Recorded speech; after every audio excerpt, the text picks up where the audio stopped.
El oficialismo logró aprobar el presupuesto 2023 y la designación de los representantes del Senado para el Consejo de la Magistratura con mayoría propia en la Cámara Alta. Al hacerlo, desconoció un fallo de la Corte Suprema. Buenas noches, estas son las noticias a las 20:30. Con el acompañamiento de aliados, el oficialismo logró aprobar en el Senado la designación de Martín Doñate como consejero de la magistratura. Juntos por el Cambio no participó de la sesión y adelantó que volverá a presentarse ante la justicia. Además, se aprobó por unanimidad el presupuesto 2023 sin la presencia en el recinto del bloque opositor.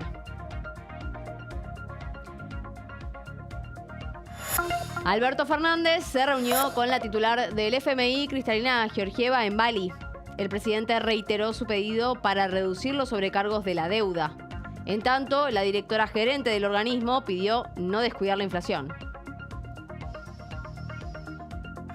La Argentina goleó 5-0 a Emiratos Árabes en la previa del Mundial de Qatar 2022. Luego del triunfo, Lionel Scaloni reveló que hay jugadores que no están del todo bien y que existe la posibilidad de cambiar la lista de 26 jugadores para el debut ante Arabia Saudita. Y el dólar blue volvió a aumentar en el mercado paralelo y cerró a 308 pesos, su máximo nivel desde finales de julio de ese año.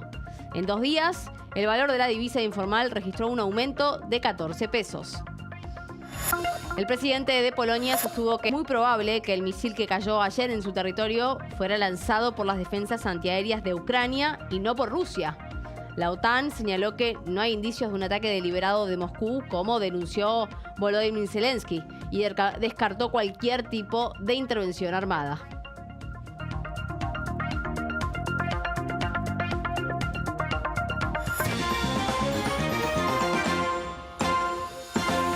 El oficialismo logró aprobar en la Cámara de Senadores la designación de Martín Doñate como miembro del Consejo de la Magistratura. Lo hizo a pesar de que Juntos por el Cambio no bajó al recinto. El oficialismo incluyó este asunto en el orden del día y logró quórum propio. Con el acompañamiento de aliados, consiguió 37 votos a favor para refrendar el decreto que designa a Doñate como consejero en lugar de Luis Juez. La semana pasada, la Corte Suprema había declarado nulo este nombramiento y el Frente de Todos había denunciado un avasallamiento al Poder Legislativo. En tanto, el interbloque de Juntos por el Cambio hoy no bajó al recinto y adelantó que va a volver a presentarse en la justicia. Somos conscientes de que una vez más Cristina Fernández de Kirchner tensa la institucionalidad hasta romperla con el fin de servir a sus intereses personales, y elevaremos de manera inmediata nuestro reclamo a la justicia para que se cumpla fielmente el pronunciamiento dictado por el máximo tribunal. No tienen límite. Cuando dijeron que venían por todo, venían por todo. Todo lo que la Corte dijo que había hecho el kirchnerismo dividiendo su bloque para quedarse con una banca que no le correspondía, que era una maniobra que violaba el principio de buena fe de todos los actos públicos, lo vuelven a hacer a plena luz del día. Por su parte, el senador Martín Doñate criticó a Juntos por el Cambio por judicializar su designación en el Consejo de la Magistratura. Desde el oficialismo afirman que el nombramiento es legal y que la Corte no tiene injerencia en esta decisión. Siempre han pretendido dirimir en la justicia cuestiones no judiciables, que son estrictamente políticas, y nosotros hacemos lo que por mandato popular tenemos, que es discutir en el ámbito del Congreso de la Nación esas cuestiones no judiciables y que tienen que ver con las facultades que la Constitución nos otorga. El fallo, que es un panfleto político, carente de toda rigurosidad jurídica, lo que ha tenido es descalificaciones hacia la presidencia de la Cámara, que lo único que hace es receptar la decisión de los senadores y elevarla al cuerpo colegiado del Consejo de la Magistratura. Por lo tanto, vemos una animosidad que lejos está de ser la realidad. El Senado, además, aprobó por unanimidad el presupuesto 2023. El oficialismo tuvo todos los votos a favor porque el bloque opositor no se presentó en el recinto, en rechazo justamente a las designaciones de los representantes ante el Consejo de la Magistratura. En la Cámara Alta aprobaron el presupuesto 2023 con 37 votos a favor y ninguno en contra. Los senadores de Juntos por el Cambio no se presentaron en el recinto como protesta por las designaciones de los representantes para el Colegio de la Magistratura y aseguraron que van a volver a ir a la justicia. Sin embargo, el oficialismo hizo valer su mayoría propia en esa Cámara. Además, criticaron la decisión de que la oposición, por pedir una hoja de ruta, no estaba presente para votar la ley. Ya con media sanción de la Cámara de Diputados, el proyecto fue girado al Poder Ejecutivo.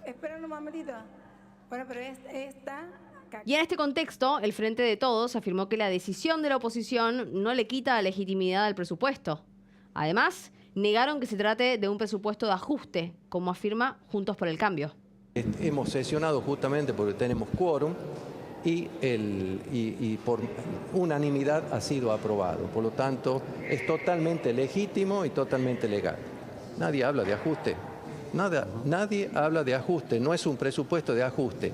Sí considero que es un presupuesto en un contexto restrictivo en el cual lo he descrito. Pero no es ajuste. Eso es un término que no corresponde emplear en este presupuesto. El proyecto prevé gastos por un monto de 29 billones de pesos. Proyecta una inflación del 60% anual, un crecimiento de la economía del 2% y una reducción del déficit fiscal del 2.5 al 1.9%, tal como se acordó con el Fondo Monetario Internacional. Durante el debate en diputados y por pedido de la oposición, se incluyó una especie de cláusula gatillo que obliga al Poder Ejecutivo a enviar al Congreso una ampliación del presupuesto si la inflación supera un 10% la proyección anual o si el Estado recauda un 10% más de lo que está previsto. Además, se incrementaron las partidas políticas sociales y los subsidios al transporte del país.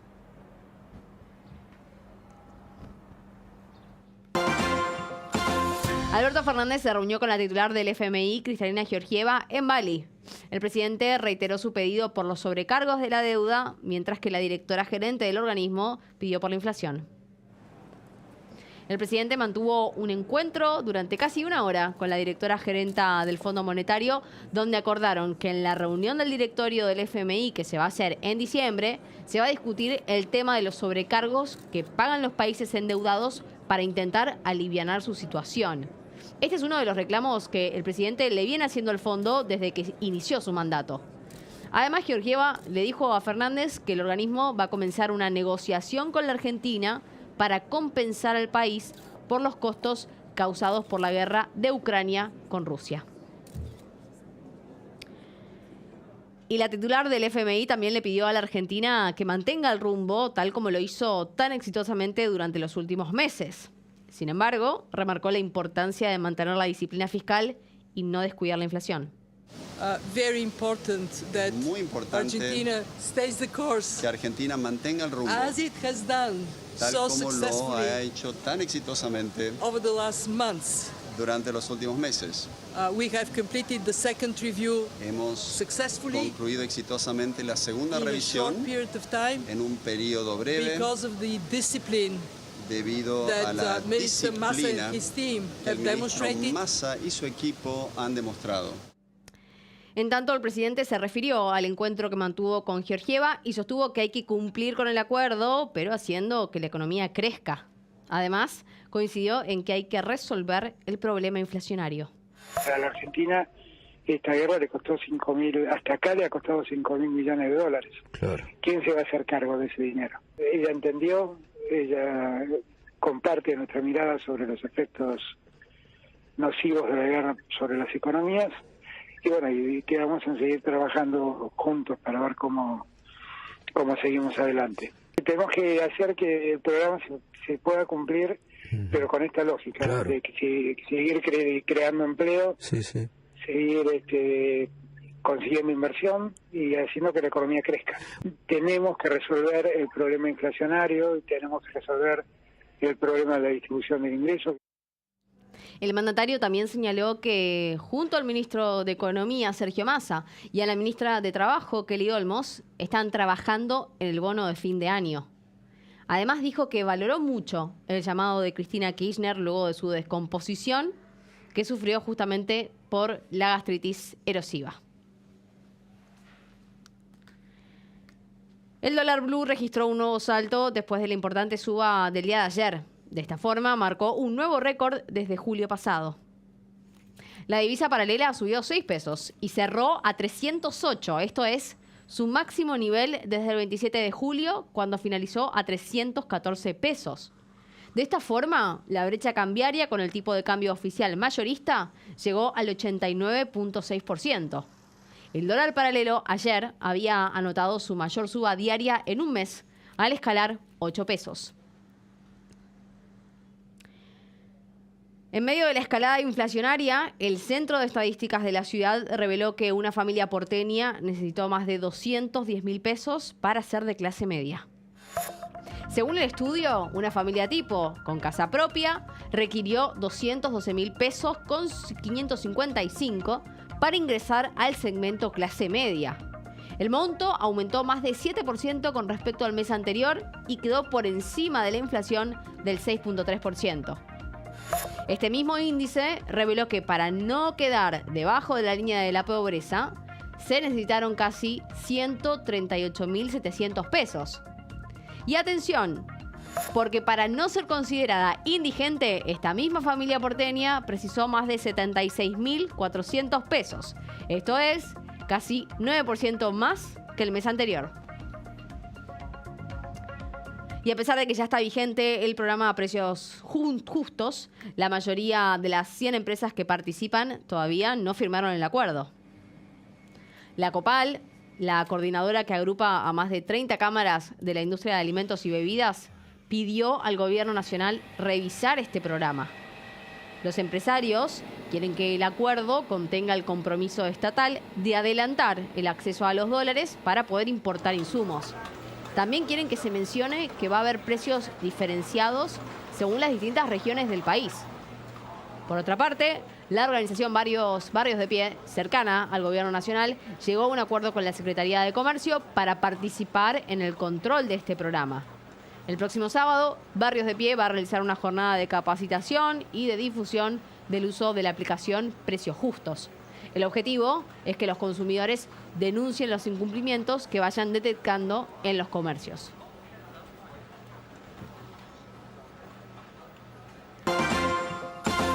El grupo autoconvocado Hipotecados UBA volvió a manifestarse en la ciudad. Esta vez la protesta se hizo frente al Congreso mientras diputados analizan esta problemática. Las familias reclaman que el gobierno ofrezca una solución al problema de los créditos que finalmente se volvieron impagables. Solicité un crédito para comprar el 50% de mi vivienda en el año 2017. Fue otorgado en el mes de julio por 1.900.000 pesos. Hoy debo más de 14 millones de pesos, casi 15 te diría. Empecé pagando una cuota de 14.000 y la cuota actualmente son 119.000. Como a Gabriela, a todos ellos y otros 105.000 deudores, el sueño de la casa propia se transformó en una pesadilla en forma de cuotas. Nosotros empezamos en mayo del 2018 con una cuota de 18.500 pesos y hoy estamos en una cuota que está arriba de los 130.000. Es más de un 1.100% de aumento. La verdad, no hay ningún sueldo que pueda equiparar esa actualización. Otro ejemplo acá presente es el de Paola, que en 2017 comenzó pagando una cuota de 9.800 pesos y ahora ascendió a 86.000 pesos por mes. Si no pueden controlar la inflación, estos créditos son inviables. Y por más que ahora puedan controlar la inflación, nosotros tenemos un nivel de sobreendeudamiento tan grande que venimos sosteniendo desde el gobierno de Mauricio Macri, que es imposible de pagar. Mientras se debatía este conflicto en la Comisión de Finanzas de la Cámara de Diputados, la manifestación avanzó sobre Avenida Rivadavia frente al edificio anexo para reclamar soluciones concretas. Nosotros estamos pidiendo poder pagar una hipoteca justa. Pedimos que se recalcule el crédito desde el inicio, que se indexe por salario y que haya un tope. Digo, que nos permitan poder pagar. No estamos pidiendo un subsidio, entendemos que la situación está difícil, estamos pidiendo que los bancos ganen un poco menos.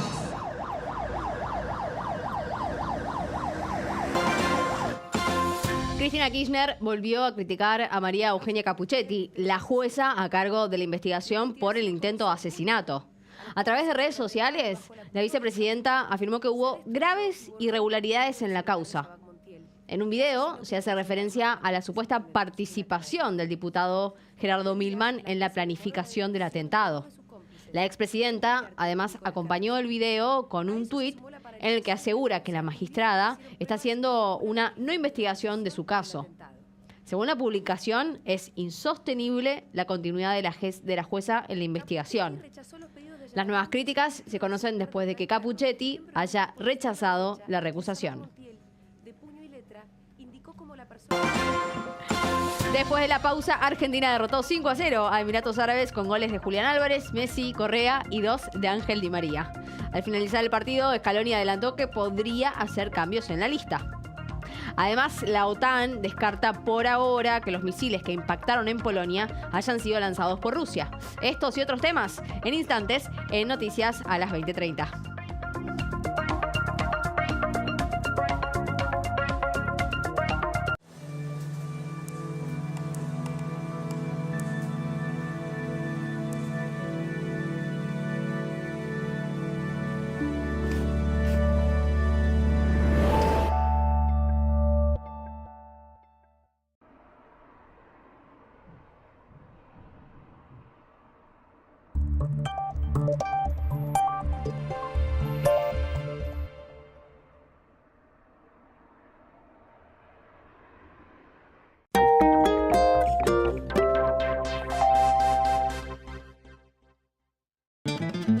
Este domingo a las 21 en el canal de la ciudad. Folclore en casa. Ahora, desde Las Peñas, el hogar de nuestra música.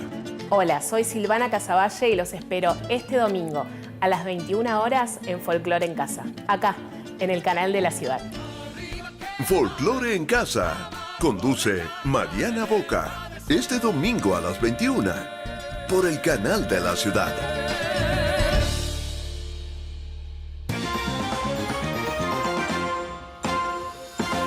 La selección argentina goleó a Emiratos Árabes. El amistoso fue el último partido antes del debut en el Mundial de Qatar dentro de 6 días. El equipo de Lionel Scaloni se impuso 5-0 sobre el equipo de Arruabarrena con goles de Julián Álvarez, de Lionel Messi, de Joaquín Correa y 2 de Ángel Di María. A pesar de que Scaloni había prometido cuidar a los jugadores para el Mundial, Messi jugó los 90 minutos. Este martes a las 7 de la mañana, Argentina va a debutar en el Mundial de Qatar ante Arabia Saudita por la primera fecha del Grupo C que integran México y Polonia. Y luego del triunfo de la selección argentina frente a Emiratos Árabes, Lionel Scaloni habló con la prensa y encendió las alarmas a 6 días del debut. El entrenador dijo que hay jugadores que no están del todo bien y que existe la posibilidad de cambiar la lista de 26 jugadores para el debut ante Arabia Saudita. Tenemos algunos problemitas, todavía, tenemos días para decidir el tema de la lista. Si te soy sincero, hoy no puedo decirte 100%, pero bueno, tenemos tiempo. Por suerte o mala suerte podemos cambiar. Esperemos que no, pero bueno, está la posibilidad. Arabia Saudita, el rival de la Argentina para el debut en el Mundial, perdió 1-0 ante Croacia, que integra el grupo F. El delantero Andrej Kramaric convirtió el gol de la victoria que le dio el triunfo al vigente subcampeón del mundo a los 8 minutos del final del partido. Alumnos y profesores de la escuela número 13 del barrio porteño de Pompeya armaron un museo mundialista. Ahí se pueden ver camisetas de diferentes selecciones y hasta una réplica de la Copa del Mundo. Vivir la emoción de la Copa del Mundo es posible de muchas maneras, pero el equipo educativo de la escuela 13 de 19 encontró una muy diferente, un museo mundialista con pocos recursos. Surgió la idea entre todos también de colaborar con distintas remeras, con los álbumes, con material de antes, viste que antes salían las monedas del Mundial, los logos. De hecho, ha pasado con el Mundial pasado en Rusia. Los chicos sabían un montón de localidades, porque después hubo unos textos de una de las ciudades de Rusia, sabían y los relacionaban, por ejemplo, con el Mundial. Desde camisetas de los seleccionados, una línea de tiempo con los países anfitriones y ganadores hecha por los y las alumnas y hasta la posibilidad de sacarte una selfie con Messi son algunas de las estaciones de este museo. la selfie con Messi, que es lo más atractivo para algunos de los chicos. Hicimos con los chicos de séptimo, armamos una figura de la camiseta de la selección, imprimimos la cara de él y bueno, Messi, como te dije, así que nada, los chicos re contentos. La idea del Museo Mundialista surgió en una reunión de asistencia técnica de varios docentes de la Escuela 13-19 Presbítero Alberti en el barrio de Pompeya, que desde junio se intensificó en educación física y que hoy educa a más de 400 alumnos de nivel primario.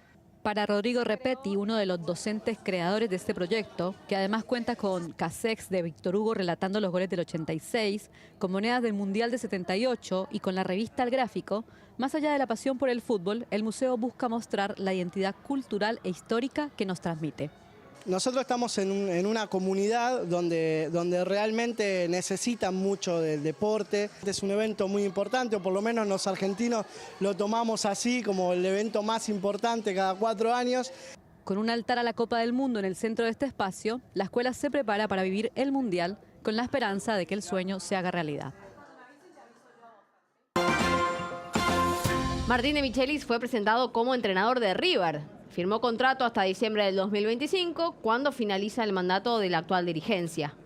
El ex defensor de la selección argentina viene de dirigir la reserva del Bayern Múnich. Va a estar acompañado por Germán Lux, por Javier Pinola, que van a ser sus ayudantes de campo. De Michelis habló en conferencia de prensa y se mostró entusiasmado con esta nueva etapa.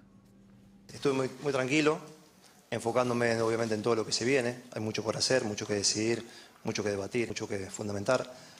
Pero muy tranquilo. Gracias a la bondad y a la honestidad que tuvo el cuerpo técnico de Marcelo para ayudarnos que la transición esta sea mucho más fácil, aportando toda cantidad de datos vistos y necesarios para nuestra planificación. Desde ya te digo que quiero jugadores que quieran estar, jugadores que declaren, como declaró Bruno, pero que no solo declaren bien, sino que después lo hagan bien. Bruno va a estar, a Bruno lo quiero.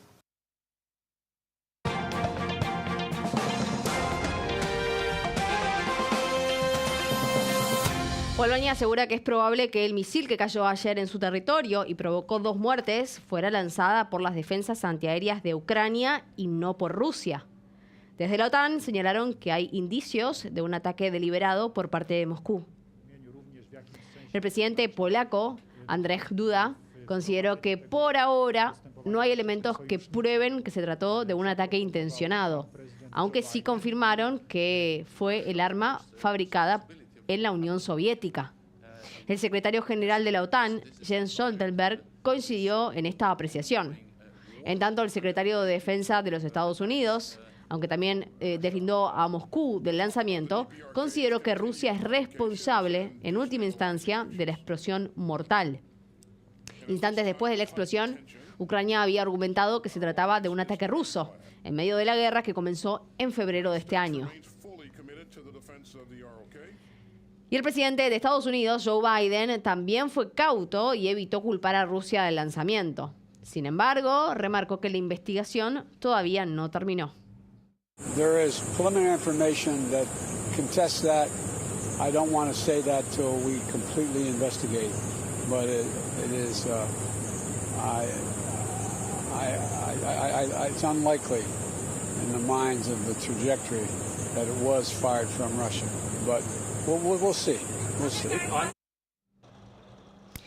En tanto, el presidente de Ucrania, Volodymyr Zelensky, volvió a culpar a Rusia por el misil que cayó en Polonia. Además, pidió participar de la investigación en el lugar de los hechos y reafirmó que la postura de su país es muy transparente. Por su parte, el portavoz de Vladimir Putin elogió a Estados Unidos por su reacción cauta ante esta situación. Y por otro lado, el presidente de la ONU, Antonio Guterres, dijo estar muy preocupado y aseguró que es absolutamente esencial evitar la escalada de la guerra. La cumbre del G20 concluyó con la firma de un documento conjunto en el que se condenó la guerra en Ucrania. Sin embargo, la declaración admite que hubo diferentes evaluaciones con respecto a las sanciones contra Moscú. El documento, que fue firmado por todos los países participantes, repudió la violencia. Además, afirma que la disputa bélica puede generar consecuencias significativas para la economía mundial. Por su parte, el presidente de Francia, Emmanuel Macron, pidió la intervención de China para frenar la escalada de violencia. El mandatario francés aseguró que el gobierno de Xi Jinping tiene que jugar un papel de mediación más significativo entre Occidente y Rusia.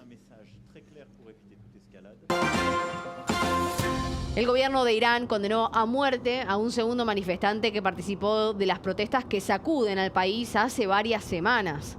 Un tribunal revolucionario lo sentenció por atacar a una persona con cuchillo y por declarar la guerra contra el Estado.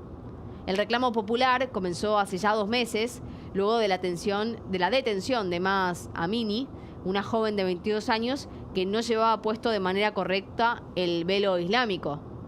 Tras el arresto, la joven permaneció en coma por esta golpiza y días más tarde finalmente murió. Mientras las autoridades de Irán niegan las acusaciones, la ONU prepara una condena por violaciones a los derechos humanos. Y el gobierno argentino va a acompañar la sanción junto a otros 40 países. El presidente electo de Brasil, Luis Inácio Lula da Silva, fue recibido con una ovación en la cumbre contra el cambio climático COP27, luego de su promesa de retrotraer las medidas del actual mandatario, Jair Bolsonaro, que afectaron al Amazonas. Desde Egipto nos cuenta más detalles nuestra compañera Taija de la Lara. En medio de mucha expectativa, el futuro presidente de Brasil, Lula da Silva, llegó hoy a la COP27 para participar en distintos eventos. Subrayó que Brasil está de regreso y que combatir el cambio climático será una de las prioridades de su gobierno. Não há segurança climática para o mundo sem uma Amazônia protegida. Não mediremos esforços para zerar o desmatamento e a degradação de nossos biomas até 2030.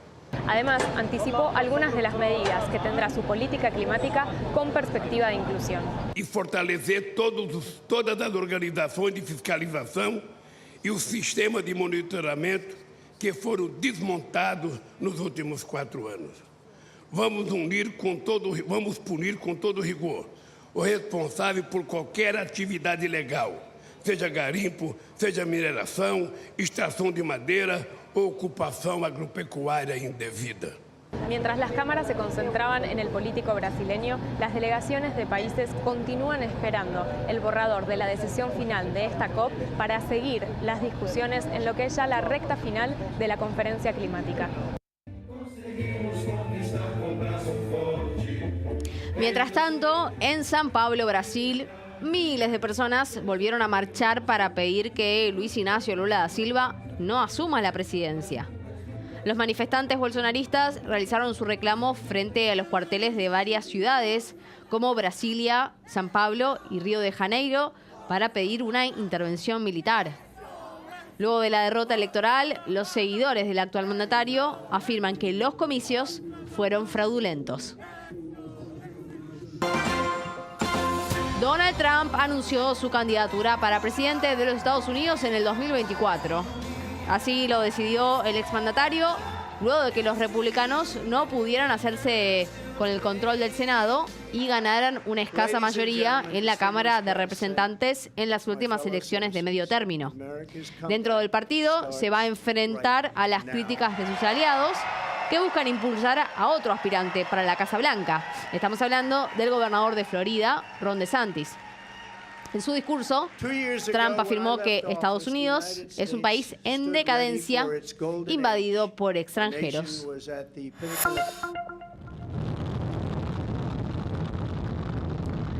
De esta forma, despegó el cohete más poderoso de la NASA desde el Centro Espacial Kennedy hacia la Luna.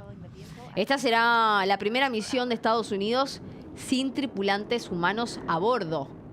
La última expedición a la Luna de la NASA fue exactamente hace 50 años atrás, en el Apolo 17, donde recolectaron muestras geológicas, realizaron experimentos en vuelo y tomaron imágenes durante la órbita lunar.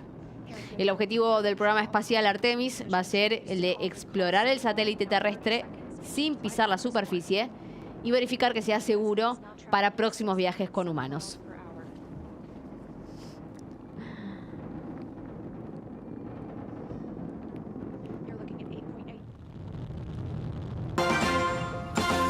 Te contamos toda la información de cómo va a seguir el tiempo en la ciudad de Buenos Aires. En este momento, el cielo está parcialmente despejado y la temperatura es de 27 grados. Para mañana, el tiempo va a seguir caluroso, pero nublado. El amanecer arranca con 22 grados y la temperatura va a ir creciendo gradualmente. Por la tarde, recordá mantenerte hidratado porque las temperaturas van a alcanzar una máxima de 29 grados con el cielo mayormente nublado.